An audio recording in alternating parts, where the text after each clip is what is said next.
It's going live. It says we're live. All right, Go good ahead. deal. Welcome everybody to the fourth of our sessions, our conversations. I really appreciate you taking the time to join us tonight. We've had some really nice conversations, I think, the last couple of weeks, and so hopefully we get to continue to move forward. Good luck to all of you guys that are starting school, however you're starting live or virtually, and I wish you the very best. I wish there was something I could do to help you, but I'm here to listen, and I'm learning as I'm sure that you all are. It's really good to see how the technology is working, and hopefully everybody's being safe and getting to at least see your kids' faces. So that's a good thing. So I want to let you know just a couple quick things. I'm going to ask. It looks like everybody that's here with us tonight has done that. That you go ahead and mute your audio and video, except for my guest. That way, it really makes the YouTube archive very nice and clean to look. So that archive is going to be something that's easy to look at. So I want to again thank you for all of the outreach over the last several weeks. I always get really nice text messages and phone calls and emails after these sessions. And even before all of this, before we were deciding to do this, it was really uplifting to me when I heard from colleagues just to say, Lois, how are you doing?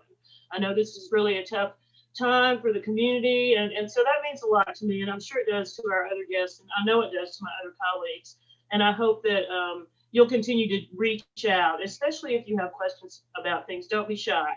Reach out because we can't communicate and have conversations unless we actually speak. So John is going to have a PD certificate ready for you. You can get an hour PD for tonight. We're going to go about an hour. And then also a reminder that our overreaching goal in these sessions is to teach our students better, to serve them better, all of our kids better. In these sessions, particularly the African American community, and hopefully by sharing our experiences, some good and some not so good, we'll be able to just broaden our perspective on all that. I know this is a very sensitive topic, and like I've shared before, with my family, we have a difficult time talking about these things. And we don't always agree 100%, but the good news is that we do talk, and I hope that we all will continue to do that. And so I would just encourage you to be fair and open-minded, and just remember again while we're here to serve and help each other, and we're here to help our kids first and foremost. So there were some questions about why we were just targeting the African American community, and it was it's pertinent in the news right now. That's obvious, and that's what John Strobey and George Bolden challenged me to do. And we had actually had some discussions about maybe broadening this to a more multicultural aspect, as I think all of that is going to serve us better. My niece, who was with us last week, I love to say this, she's got her master's in urban pedagogy from Michigan State, and she shared she's very passionate about multicultural teaching. And so it's important. We've got to open our eyes and we've got to learn. Let's see. I encourage you to email me, John or George, with suggestions of topics and things like that, and ways to reach out. And John's going to give you my email, which is loisuwiggins@gmail.com. So I'm going to share my screen just really quickly here so that we can give you a quick overview of what we are doing tonight. Okay. And then I have to hit this little button right here. There it is. And so that's our cover sheet, our conversations.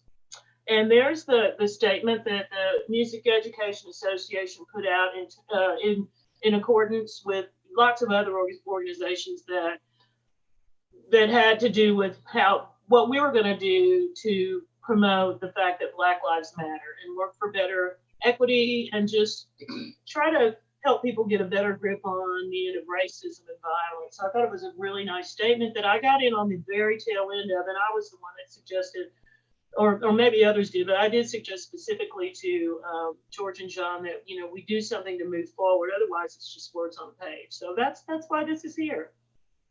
And so there's our list of guests, and we have one more next week. Got some nice, fantastic gentlemen with us tonight.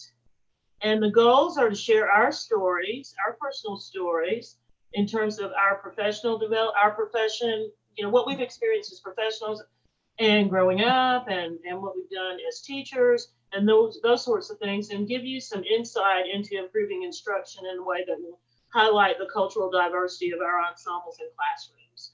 Also, to help validate our teachers and students of color, and then recognize our role in opposing systematic racism, injustice, and oppression that exists in our society. Also, that some strategies to increase our cultural sensitivity, which I think all of us, no matter what ethnicity you are, I think all of us can get better at that. And so each session is going to be me chatting a little bit, about 30 minutes of guest commentary, and about 10 minutes of questions and comments from the folks who are attending. And I hope you'll jump in and share. So again, if you're on the call or just coming on the call, mute your audio and video. If you have a question anytime during the presentation, you can use the chat. And I think there's a way you can do that on the YouTube broadcast that we're doing, but I'm not sure how to do that. So maybe John can share that with us. And then again, the sessions are going to be recorded and available and archived on the YouTube channel for KMEA, which you can subscribe to. So, all right. So tonight's guests are Darrin, who I've known for a long, long time, the band director at Mayfield High School, and then Dee Walker, who's one of my new friends, who is from East Jessamine High School Choir. So I'm going to unshare my screen, and I'm going to let you get to know these gentlemen just a little bit. Why don't we start with you, Darrin? You've got the most years experience, so why don't you just take a minute, and welcome, by the way, both of you all for being with us and taking some of your time tonight to share. Darrin, why don't you tell us a little bit about yourself? Well, first and foremost, thank you, Lois, John, and George, for presenting this opportunity to share our stories. I would have never thought that I would ever be the old guy in the room. Amongst all these teachers, I'm like, oh, I'm one of the most experienced. That's kind of crazy, because it seemed like no time ago that I was watching you run the band organization at KMEA, and John was at Murray High, when I started teaching, and so it's kind of weird. But I'm Darrin Abren, and I'm originally from Hopkinsville, Kentucky. Graduated Hopkinsville High School in 1990, and took a couple of victory laps at Western Kentucky University, and graduated there in '97, and got hired here in Mayfield. Then, and I've been here ever since. I come from a large family, and they were all in band. My sister was the oldest, and she's 6 years older than me, and she was in band. And then when I was a freshman in high school, my oldest brother was a senior, another brother that was a junior. So we were all in band. It was at Hopkinsville. It was one of the things that we did, and going into teaching was kind of a thing of representation. And I knew that teaching could be an option because my mom was a lifelong teacher. She taught 40 years. We always knew we can go teach, and that as a minority, we could be a teacher. But I was influenced by, I had minority teachers all the way through in elementary school and middle schools, and high school had a really influential principal, assistant principal that reminds you of Joe Clark from Lean On Me. At Hopkinsville High School. This guy named Levi Peterson. That was an incredible presence that would, if you knew him, and he'd scare the living daylights out of you, but he took an interest in me, and so that was important growing up, and and when I finally got good on my horn and I realized that I could play this, and David Hobbs mentioned, we had this all-state tuba player named Art Davis. I'm like, well, who's Art Davis? And and there was somebody that I want to know who it was, and maybe I can be the next black guy to be the all-state player from Hopkinsville High School. And that happened, and I remember my sophomore year of high school at a regional basketball game. I see this young black lady conducting the Madisonville North Hopkins Pet Band. I asked my band director, David Hobbs, who's that lady? Well, That's Lois Wiggins. you know, you know? And I'd never seen anything like that before. So those were some inspirations. Like, my mom teaches. I've seen, people teach, and I know that people from high school has done well in this as a minority. And then my senior year, I met Art Davis at a band contest when he was a band director, and my band director introduced me to him. So now I've seen a black man, a black woman doing band. I knew this was something I could do. My mom taught.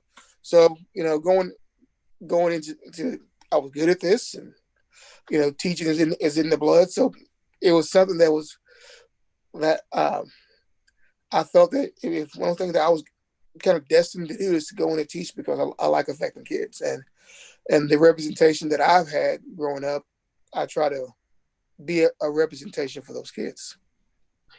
That's great. That's a great story. And thank you for sharing that. Man, I forgot about all those Madisonville North Hopkins pep band games we do. We had a really good basketball team. Mm-hmm. Really good team. It was kind of strange.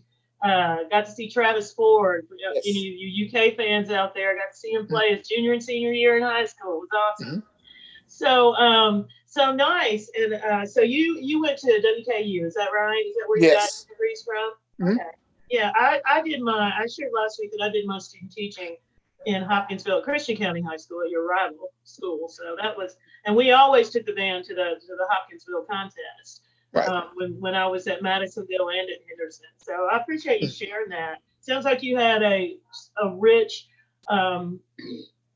founding in education in your family, which is really nice to hear. And I know that that's really helpful in terms of, just being able to see what you can do, the opportunity to see what you can do. And some of our students have that, and unfortunately some do not. So that's really good that you got to have that. All right, Dee, why don't you tell us a little bit about yourself? Hi, everyone. I just want to thank you, Lois, and Dr. Strobe, and Mr. Bolden. I just can't call you George. It's really to do that. I just want to thank you guys for giving us this opportunity to tell our stories, and to really fostering a community within KMEA that is accepting of everyone, of every race, and of every nationality, of everything. So I'm really thankful to be a part of an organization such as KMEA. But I'm D. Mason Walker. I am in my 5th year of teaching at East Jessamine High School. I grew up in Franklin, Kentucky, which is south of Bowling Green, a little small country town. I was raised by my grandparents, and then I decided that I wanted to move 2.5 hours away from home to rebel against them and go to UK. So I went to UK and I studied there for 6 years, and it took me a little bit longer, but it's okay. But when I knew I wanted to teach young, I actually wanted to be a bus driver when I was a child. And then when I was a freshman in high school, I was like, I want to be a marine biologist. And then my friends were like, D, you have to swim to that. And I was like, oh yeah, I can't swim. So I guess I'm not going to do that. So I changed my mind to wanting to be a band director. And then because I was in band, I joined band in 6th grade. And my band director was Scott Ragland, who was at Franklin Simpson. I think he's at Franklin Simpson Middle School now. And I didn't join choir until my junior year of high school. I actually did the musical my sophomore year with one of my mentors, who's now was teaching at Oldham County, Dr. Maggie Owens. She was my choir teacher. She did a musical. I was in the musical. It was my first experience. I got bit by the bug.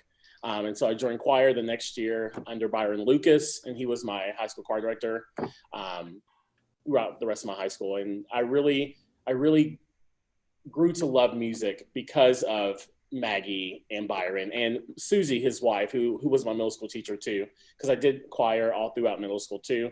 And I was really influenced by them. I only had a Black teacher my second grade when I was in second grade. She was actually a member of my church, so I kind of knew her, and it was kind of weird because my mom was like, you better tell me if he does anything bad, because I'm gonna bust his butt when he gets home. So I had to live with that loom over my head all throughout second grade. But I knew that when I wanted to go to teach, I knew that I had to be there, because I knew that I was going to have students that didn't have anybody to look up to. And I wanted to be that person for them. And so that's why I chose teaching. I got this job before I was finished student teaching. I really had a chance to really build this program. Me along with my husband, who's at the middle school. We're really trying to create a dynasty here in Jessamine County. And so, but it's been awesome to see the effect that you can have on students who normally might not have somebody that could be like, you can do this. I got your back. So that's why I'm doing what I'm doing. That's great. I love what you said, Dee, about building a community in Kamiah. That's, and I think it's, not only for our kids, but definitely for our teachers, and all of the instructors that are music teachers in Kentucky. I'm hoping that this will help us to build a community within our own body that's going to, help promote these things. And like I said in one of the first sessions, first or second, I don't think we can know each other until we really know each other. I mean, know our backgrounds, know where people are from, what challenges we might have faced, whether it be, a school situation or a racial situation or any of those things. I think it's important to have those kind of tricky conversations just to let people know it's not that easy. I did band at Northwest High School, and I really, loved playing. And I've shared with you several times on these sessions that I wanted to be like my big sister, because she was in band, and I just want to do everything that she did. But I really didn't really have aspirations to continue, because I love animals and I love cinema and photography. So at one point, I was going to be a veterinarian, and somebody told me that was really icky, and you don't have to touch parts of animals that aren't so pleasant. And then with my cinema and photography, I was really planning to go to the trade school behind Northwest, but I wouldn't have been able to continue to play. And so my band director kind of helped me make that decision, because I was a hot shot little trumpet player at Northwest. So he was like, no, I don't know, Lois, we're gonna have to keep you here. So anyway, I'm glad that I made that decision, because I can't imagine doing anything else with my life. It's definitely a vocation for me, and I know that's why God put me here on this earth. So, well, let's get into some of the topics that we've been sharing with our other guests. So, Dee, I'll start with you. Talk to me about talk to us about some maybe professional or personal experiences that you've had that are directly related to the fact that you're African American, and they can be good or they can be not so good. Like I said, we want to share everything here, and we don't want to come across as doom and gloom. But if you've had some challenging situations, or if you've had some uplifting situations, why don't you share those with us now?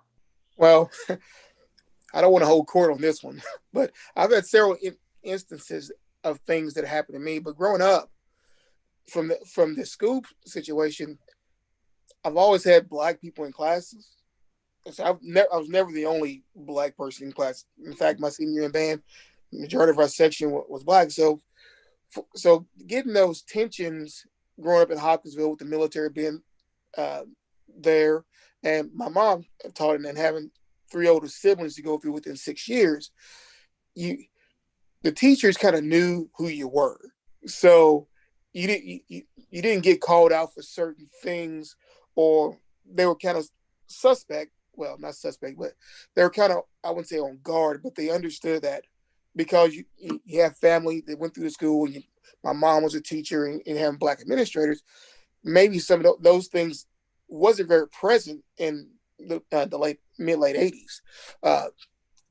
My culture shock happened when I went to Western, and in my first day of theory, I go in and I'm the only Black guy, in the class, and so I always want to, like, I'm trying to make some friends and stuff.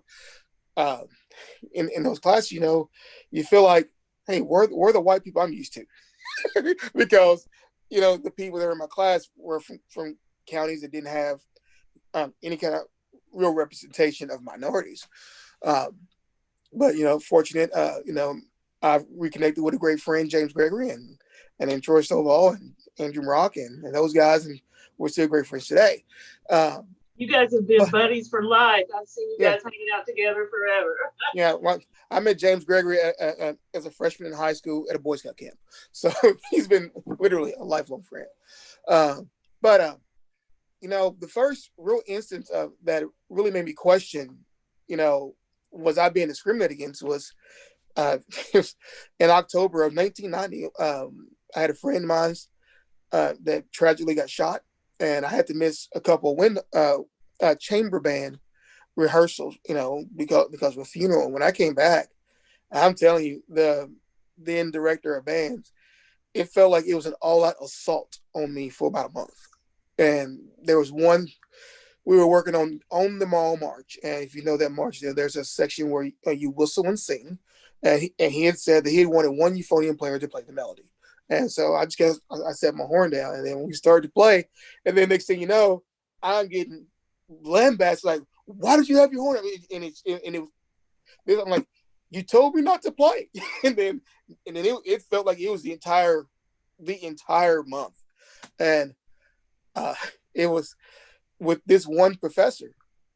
Towards the end of the year, we did a concert tour in Chicago, and he said, you're a real disappointment, and so you don't have to worry about going on this concert. I have Bill Haynes to come in and play your parts. I'm like, okay. And there were several instances with this one professor. So I gave up my grant a couple years later. Then he asked me, because there were no euphonium players, like, all right, why aren't you trying out for chamber band? I said, well, I really haven't had good experience in it. And then he asked me a question, said, are you on grant? I said, no. He said, get thee out of my office. And that was, and I don't know if it was just that he didn't like me, but I do remember after a lot of these interactions in the rehearsal, James Gregory came to me and said, man, he was on you rough today. I said, man, he's only got hard for one black person at a time, and that's what I said to him. And maybe I was a little immature and that I took that wrong. But as for, coming from where I came from and the people that I grew up with, to have somebody that I felt was targeting me, I think it had an effect on me and my growth as a student. And college, he retired. John Carter comes in, kind of restores my faith, and in some things, because I was good as gone. I don't. Well, that's really it's unfortunate that, and I don't know, maybe you felt this way too, but there have been many times in my life that you just kind of scratch your head and wonder, why did that just happen to me? I had an experience just a couple of weeks ago in my parking lot, in my driveway, and there was some folks talking about some of the recent shootings, and I was standing right there. They were playing with my puppies, and one of the persons that was there was a policeman, and I thought, oh boy, here it comes. I'm getting ready to have this conversation, and here I am, and I disappeared.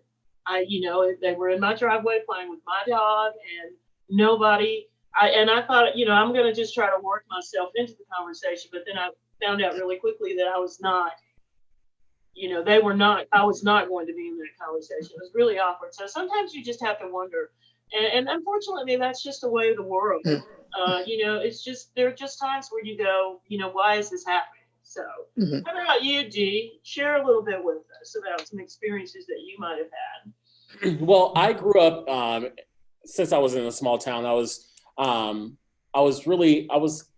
larger African-American population in our town. However, I wasn't deemed Black enough for them because I never had a lot of classes with them because I was doing band and doing choir and I was doing all honors and AP things. And so I really didn't associate with them, and I didn't live it where they were. And so I really, to them, wasn't Black enough. And so I really carried that with me for a long time. so I felt like the only way to fit in was to act the part. And so I really I shied myself away from being around Black people because I was like, they don't want me here, so I don't want to be around them at all.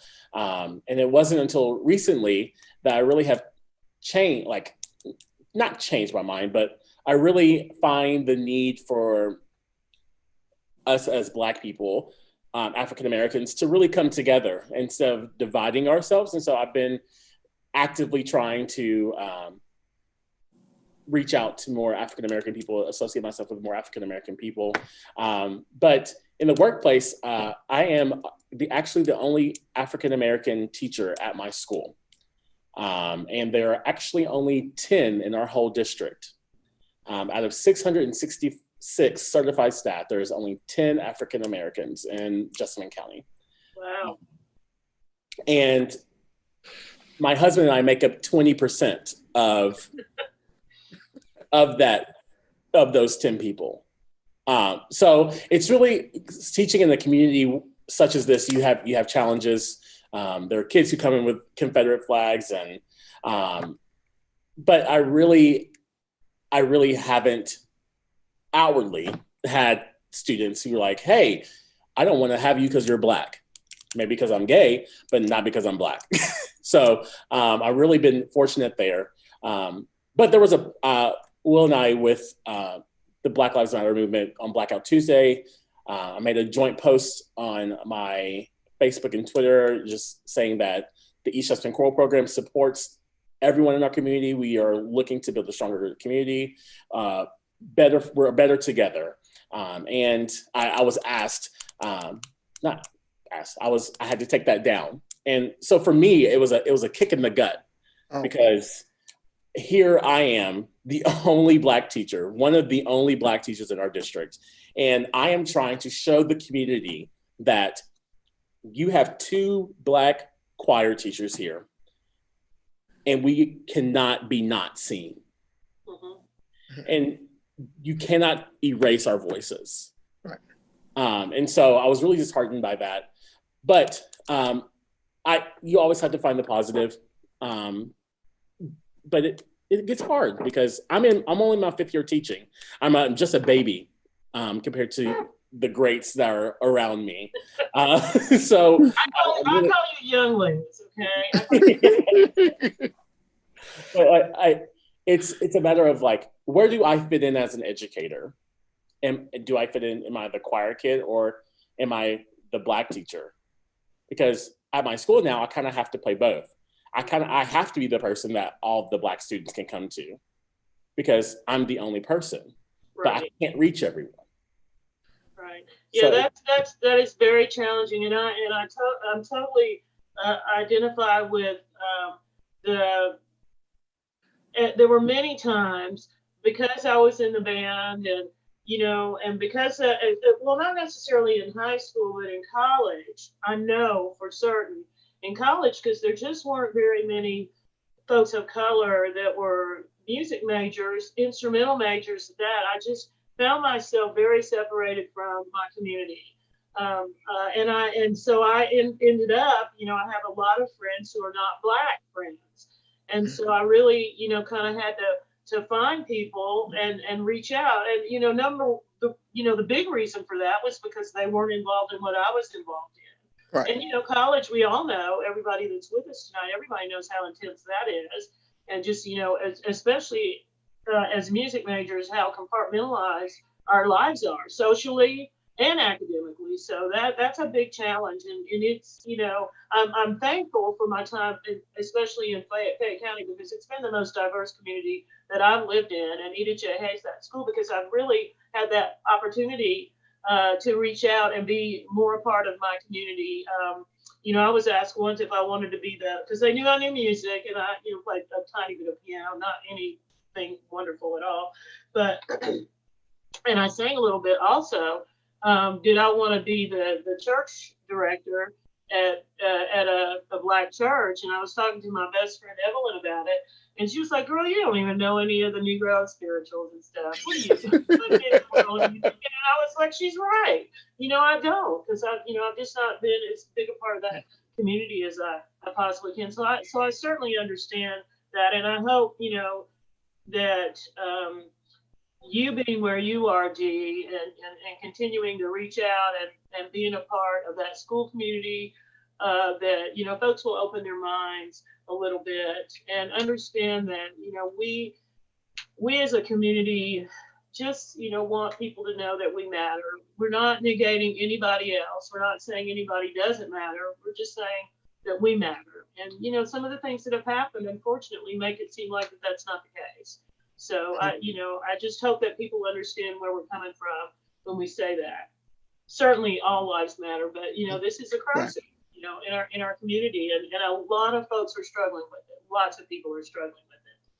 So, do you guys have anything you'd like to share about any school related, other than what you've already shared? Any particular instance with kids or uplifting things with kids? I know I had a little girl once.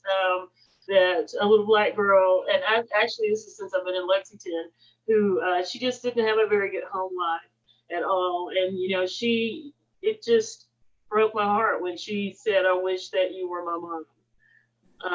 She just didn't have a positive black female in her life, and she just, when she told me that, I often talk in these sessions about just feeling the weight of that responsibility that we have for our kids. So do you guys have anything like that you want to share with us tonight? Yeah.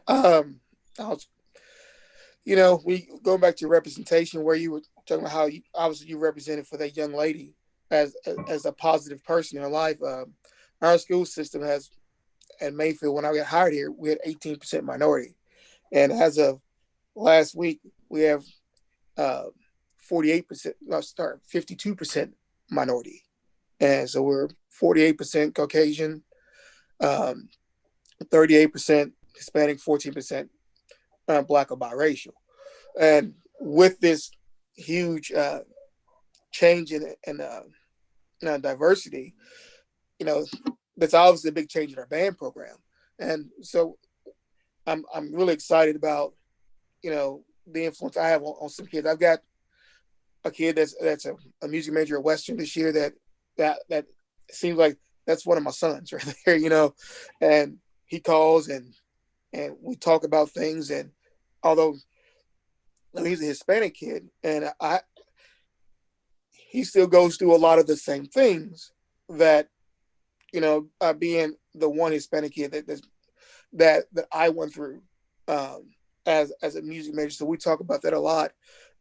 And as he progressed through, but we've had to, in this system here in Mayfield, it's really weird how, as Dee was saying, being the person that represents, because I'm the only black male teacher in the high school.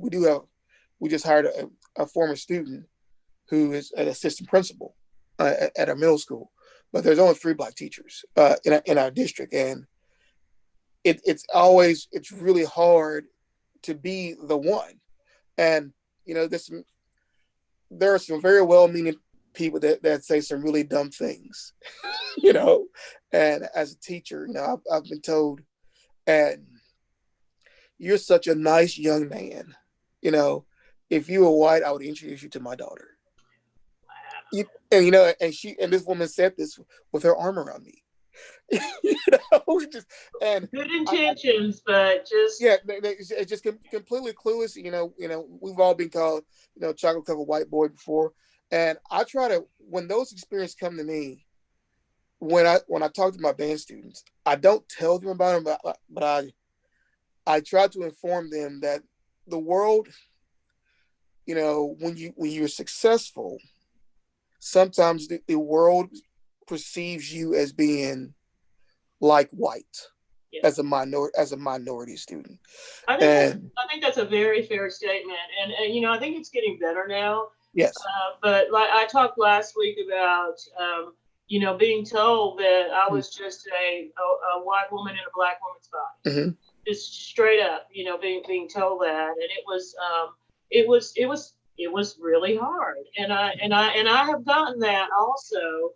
I'm 59 years old, and I've had people call me a nice young lady, and I'm just like, or kiddo, or whatever, and I'm just like, okay, I'm 59 years old. Yeah. So I get that. I certainly get that. How about you, Dee? Anything else you want to share in terms of that? Well, I want to echo, like, it's the right weight of responsibility that you feel, and it's I it's hard, but that it's worth it. Like, that if those students didn't have you, they wouldn't have anybody else, and it's that way of that. It's the weight of that being there, but it's like it's a duty. Like, I know that I am going to do my best to make sure that student is successful in whatever he or she decides that they want to do.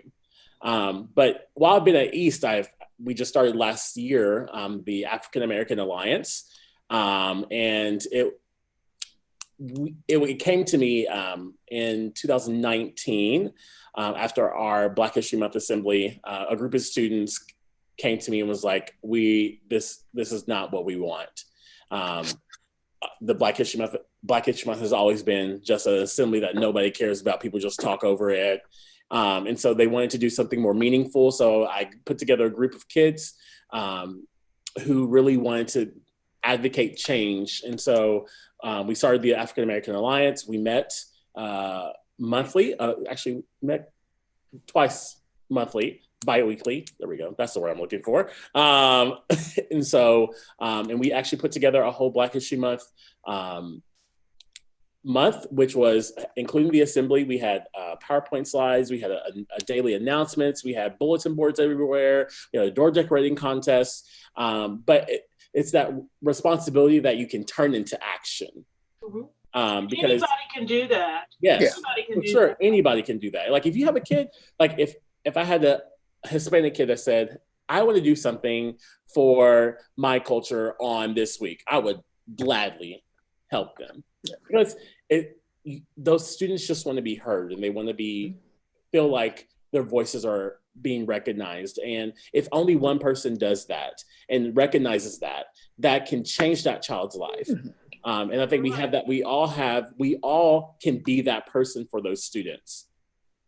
Yeah, that's good. Just, but just validation in some cases for some kids, because there are situations, obviously there are some great teachers out there of all ethnicities, but, just recognizing that you can do more for kids. My niece, like I said, is so passionate about this, but, it takes some work to do that.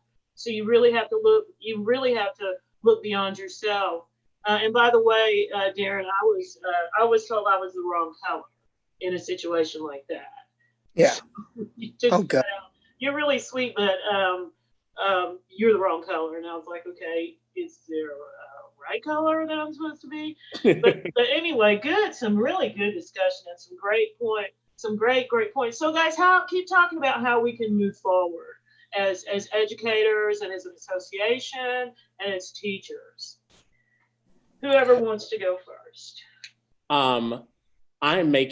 So this year, with everything that happened this summer with George Floyd and the Black Lives Matter movement, I made it a priority for me. In our core program, I am only doing music this year by African American composers. And I think that you have to give representation, because there's so much music that we as teachers can do, especially choir teachers. There's so much music by African American composers that is great. And so I'm really challenging myself to really find different things that I wouldn't have normally done, but giving a voice to some of those underrepresented voices. So that's good. And like I've said several times in these sessions, that as music educators, that's what's considered surface culture, but that's what we do. I mean, music is what we do. And so, I think we have to present it in a way that's meaningful to our kiddos. Darrin, do you have anything you want to share? That's something that we try to do here. We try to make sure that we play things that's represented. We've changed a lot of things we do for the pep band thing. When you're a small band, sometimes you're limited as to what you can play, and you can't ask for caviar in a rowboat. When and so when you want to play something by said composer, but being able to represent the music the right way, sometimes it's hard. But we try to at least play things that when we have to do something at a basketball game that's representative of what they want to play, and that sometimes they know it, so they feel proud for it. And I my goal this year also is more of a school-wide thing, is to help our students, especially as we with so many minorities that we have of different race, and having such a low socioeconomic, so is that I'm only wearing on any kind of days where we're supposed to wear college apparel, I'm only wearing HBCU, just so the kids can see that there's other opportunities in education where they may feel more at home than in a situation that of going to Murray State or going to UK, that especially if they're involved in music, sometimes there's not necessarily the professors are wonderful, but sometimes the professors don't know where you come from. Right. And that's something that I've seen, being 17 miles from Murray State's campus, and that while there's some wonderful professors there, that sometimes that the education department doesn't necessarily, they're always pushing our minorities somewhere else. So which goes back to our kids not seeing representation, and so we can't really help them see more Black teachers or Hispanic teachers. And Murray State has Trey Blanco now, and he's been in the band room a couple of times, and our kids have been. It's just having him there right before the pandemic. The kids were like, when you look at the band and it's 55% Hispanic, and you see this Hispanic man conducting, and it's just. It's something they've never done. That right there, that means as much as playing something by a composer that, that's just a name to some of them. Right. Right. But bringing that representation in and trying to do more things to be representative of, the minority culture. Well, just how our rooms look, or how our classes look, how the world looks, how the community looks, just making sure that we're being, all inclusive. And I was having a conversation with a college teacher. Actually, with the pandemic, one of the nice things that's come out of it is that we figured out a way that we can communicate with people from far, far away. I mean, I'm gonna have a Zoom session with a music ed class in Murray, Kentucky from my couch here at home. So, right. I mean, there's ways to reach out, inexpensive ways to reach out. We just have to make the commitment to do that. And I really appreciate you guys sharing that. So what are you guys reading? Anything interesting right now? Well, if you know my story, you know that I am currently, well, I guess I shouldn't say currently, I'm now visually impaired. So reading sometimes is not very hard. We can talk about that another day. But I fallen in love with some podcasts, and I listened to a lot of Brene Brown. Brene Brown is a very interesting lady that has a lot of smart and guests on that bring things that I'm really into. Bakari Sellers is another podcast of a young African American man that's really on the, from a political side and where do we go from here, and uplifting communities, and that's really interesting to listen to those people along with some other people that I feel that helps me with my perspective as to where I want to go with my students as a minority teacher. Yeah, John's putting up some links for everyone in the chat. If you don't have the chat open, So go ahead and do that. And Darrin, if you, I think you mentioned 2 podcasts. Yeah. So if you can maybe type that other one in the chat. That way everybody will have access to it. And just so everyone knows, I'm compiling all the resources that our folks are sharing with us. And once we get done with the last one next week, then I'll get that to John and he can get it out to everybody. So you have some good resources and things to check out. How about you, Dee? So our district is actually doing a culturally responsive teaching module this year. That's one of our focuses. I am reading the culturally responsive teaching and the brain. It's promoting authentic engagement and rigor among cultural and linguistically diverse students. And so it's really an educational read, but it's been a great read for me, really opening my eyes to different content and how our implicit bias can affect all of those as well. And then I have just started, why are all the black kids sitting together in the cafeteria? And other conversations about race. And it's been great so far, very eye-opening, highly suggested. And on my list is Stamped. That's a book that our middle school is doing a book club on. So I'm going to read that. Maybe I'm going to hopefully start something here at the high school as well. Cool. All right, guys. So now let's see. I'm gonna unless you guys have anything else to share. I see Michael on the call, and I didn't give Michael the chance last week to share what he was reading or thinking about. So Michael, if you're listening and you want to pop on and share with us, here's your opportunity, young man. Hey, everybody. Yeah, I am currently not reading anything, but I have been really honing in on listening to the Michelle Obama podcast on Yes! Sorry. I started listening to it one day when I was walking through Walmart and I needed something to drown out all the noise around me. And I listened to like 5 episodes that day. And then here lately, just when I go running, I've been turning it on and listening to it because that's one of the few times I can just, like zone out and just focus on listening to one thing. And so I think it's absolutely fabulous. And it really gives you a good insight into what like it is to grow up and, definitely for them be successful in Black America. Mm-hmm. Wonderful. Thank you for sharing that. And I'm sorry I missed you last week. And I got a little distracted because my niece was there and I was kind of excited.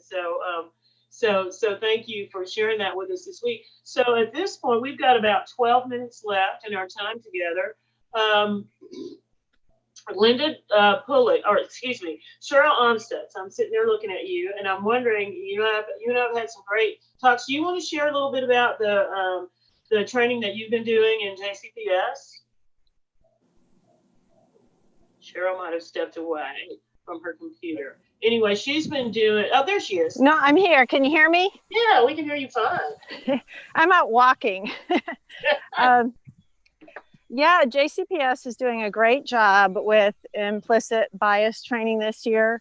It was much more pertinent to what I think all of us do than I expected it to be.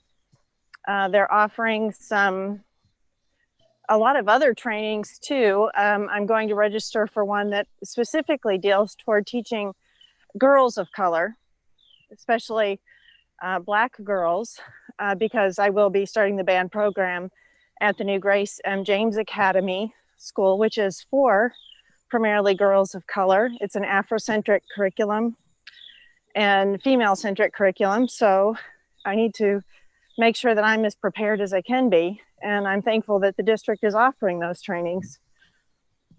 Thank you, Cheryl, for sharing that. And also, Cheryl and I have had a couple conversations this summer. When Cheryl, you want to share what your new gig is? I think folks will understand. Yeah, it's the school it's starting with just 6th grade this year.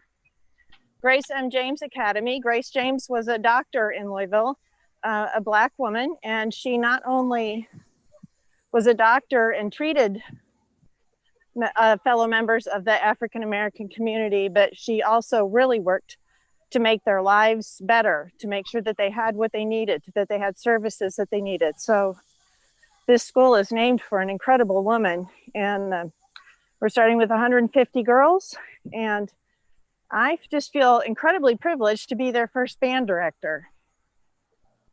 That's cool. Well, and you and I've talked about maybe when all the crazy dies down, I'd love to come visit and see those girls. That would be really a lot of fun. So yes, before then, you're welcome to come visit via Google Meet.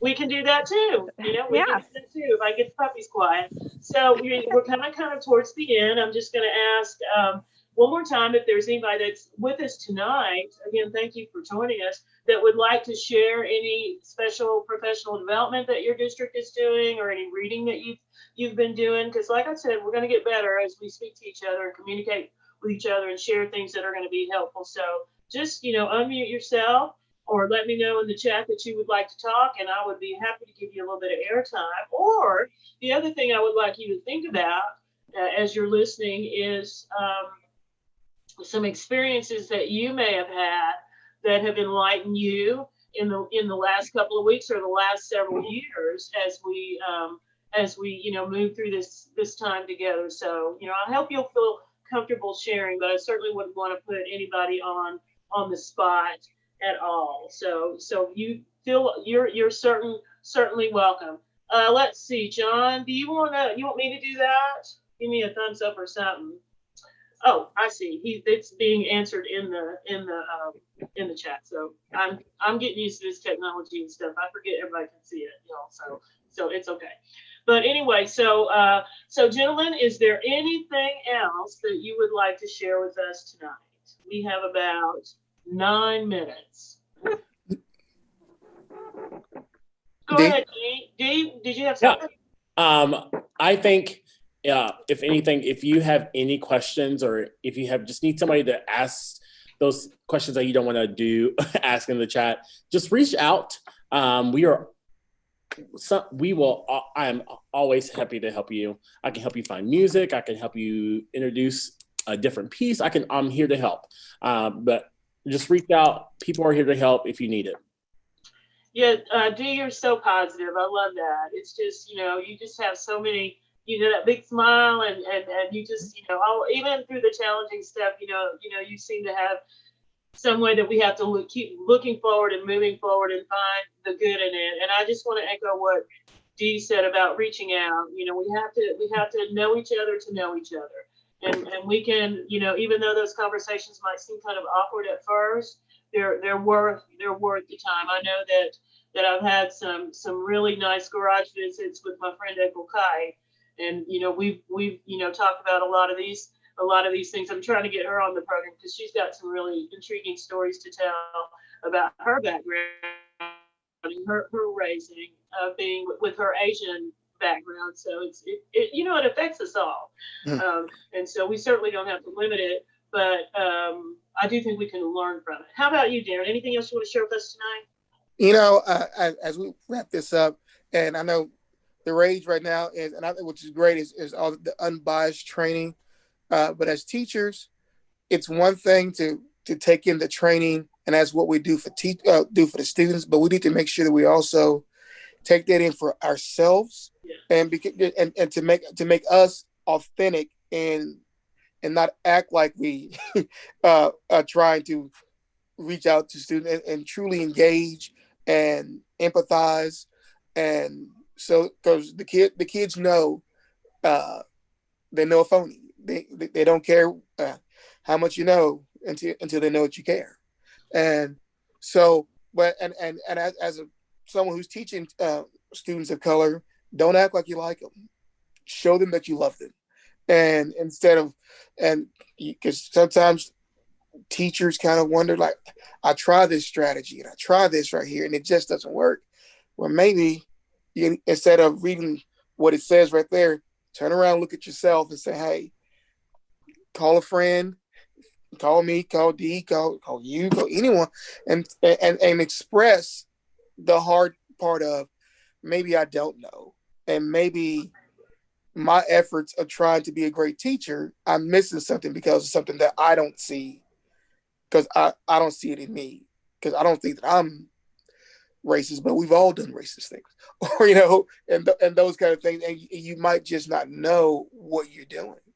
Well, And I and think, like you were sharing, and I'm sorry to interrupt you, but like you were sharing, sometimes very good intentioned folks say and do things that, go completely the wrong way with people. And because you can't, we can't get in everybody's mind and know their perspective, but it is important to kind of be aware that, we have to be super careful with what we say and how we say it. And if it's something that's going to make somebody feel bad. I know I've certainly been in those situations several times myself, where I just closed my mouth. I just didn't say anything. It was just, just like in my driveway with the police officer and the white lady, I felt so invisible at that point because I couldn't get in the conversation.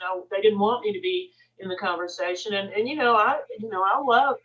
I love my neighbors and we have great relationship, but all of a sudden I just became invisible to them, and it made me terribly sad. I was kind of spinning around, reeling from that for a couple of days, thinking, what could I have done better? But I'm prepared now. And I think I'm prepared to handle it in a way that's going to be positive and informative for everybody. So, have those conversations, people, and don't be afraid.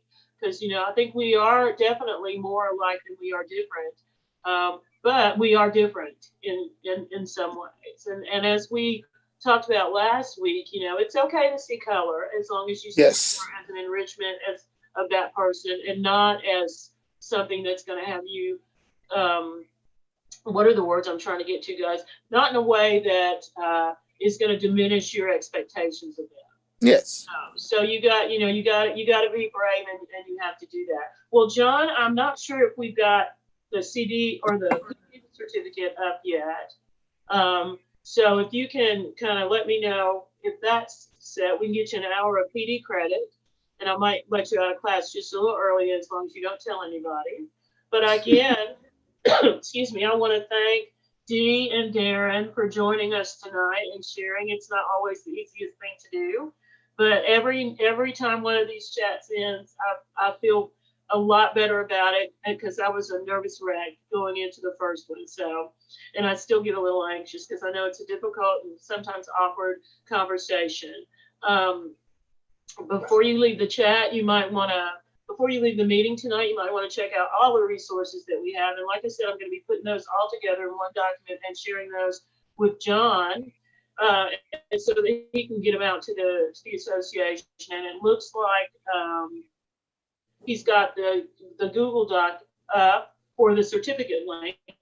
And it's super easy to do for those of you that are new. You just click on it, put your name, email address in, and in about 5 minutes, you'll have a PD certificate that you can share. So I hope that you will spread the word and be with us next week, our last session. I can't believe August is almost over.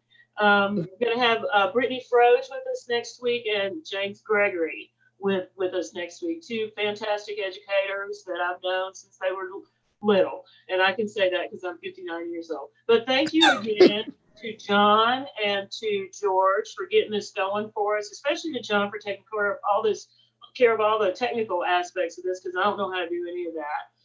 I know how to click on the Zoom link. That's it. And that's coming from somebody who back in March thought Zoom meetings were exercise classes. So anyway, thank you, Dee, and thank you, Darrin, and I hope that you guys will be back with us next week. And I hope everybody will stay safe and have a great evening and a good school year. So if Darrin and Dee will hang with me for just a little bit. Good night, everybody. See you next week.